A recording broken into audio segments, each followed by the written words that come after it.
Welcome back to another Mobility Monday. I'm Dr. Mike with Proactive Health, and today we are going to be talking about foam rolling. So foam rolling is one of the most commonly used ways to kind of loosen some tight muscles. Definitely one of the most common ways you'll see people in gyms and active settings loosening up or cooling down after a workout, just restoring the right length to your muscles and kind of pumping some blood and just getting things moving a little bit is the big idea with foam rolling. So what I thought I'd do is go through a basic foam rolling tutorial and just kind of show you a way to kind of go through your body and target different areas and really just focus on kind of giving yourself some TLC. So one thing to be mentioned about foam rolling is a short-term fix for tight muscles.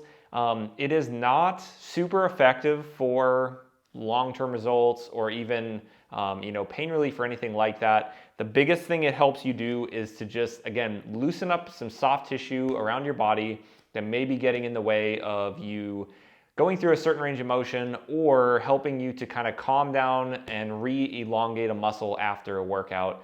Beyond that, its usefulness is pretty limited. So with that being said, you can do this as much as you feel like you need to and kind of target different areas of your body. But what I thought I'd do is just kind of start with my spine and just show you how I would go through a nice full body foam roll session and just kind of take it step by step. So with that being said, let's get into it.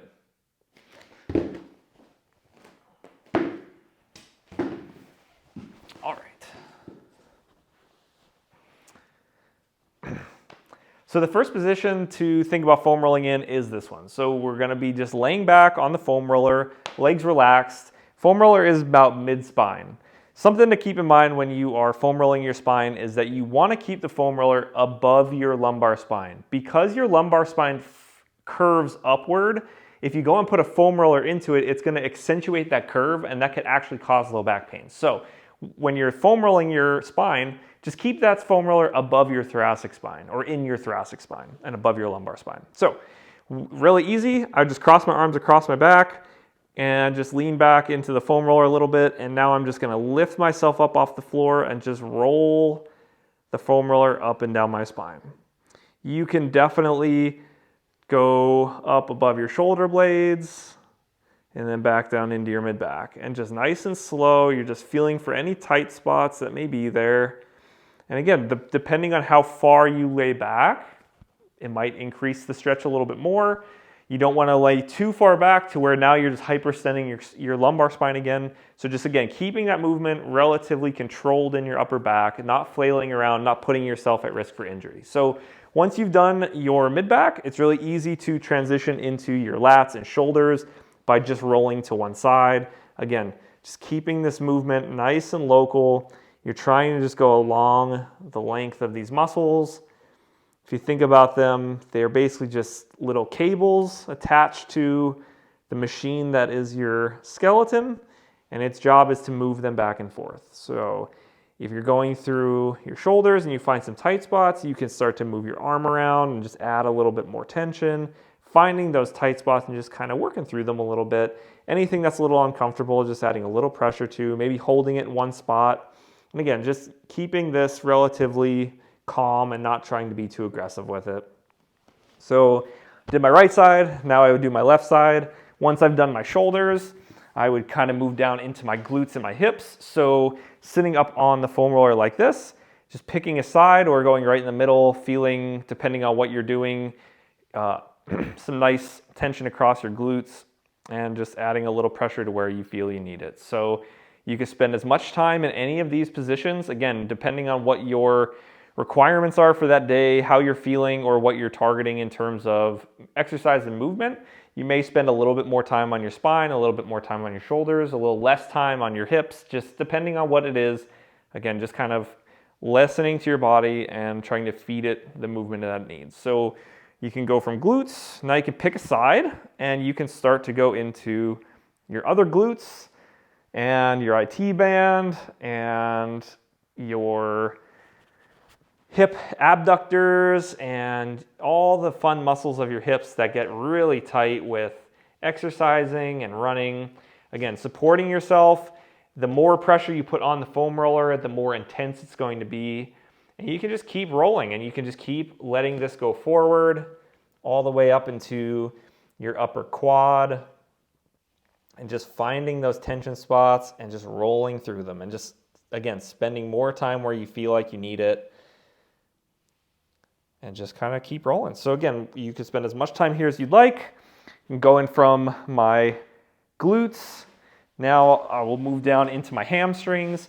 So again, your hamstrings are relatively sensitive here. So putting all of your body weight on it is a little bit more intense than supporting yourself with your other leg and maybe putting, 50 or 60% of your body weight on it.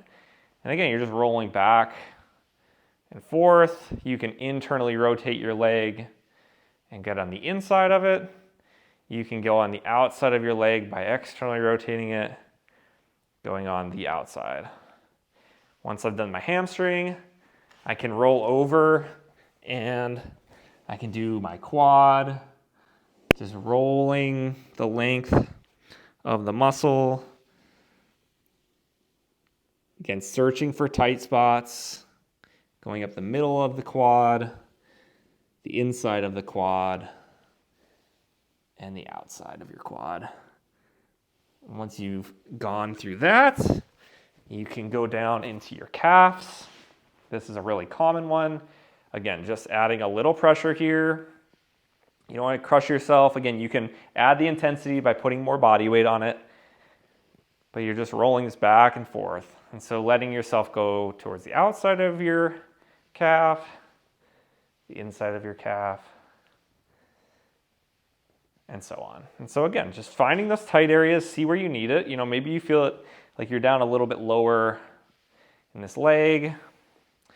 You can roll to the outside of this leg and do the front of your shin. All my shin splint athletes and runners, this is a great one for you. Really just finding that area where you need help.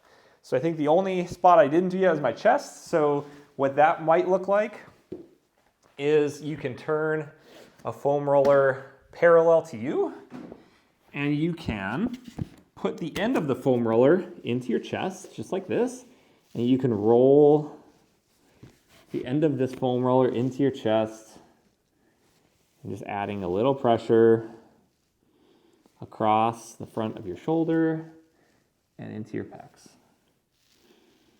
And again, just using your body weight. You're not causing yourself any pain during this. You're just listening to your body and seeing what you need on a given day. And so every day you do this may look different. You may just focus on different areas of your body. But again, you're not focusing on creating pain here. You're not trying to generate pain or work through it or anything like that. This is more of a recovery tool, just something to cool yourself down afterwards. You can definitely implement some breathing strategies like we talked about the last couple weeks, slowing yourself down, letting yourself stretch. There's a ton more things we can do with this foam roller that I'm sure we'll cover in the future. But today's Mobility Monday was just all about a general flow that you can take a foam roller and help loosen up and just kind of address any tightness in your body. So I hope that helps. My challenge for you this week is to stick with this and at least give this a try one time. So with that being said, hope you guys have a great week, and I'll see you next week.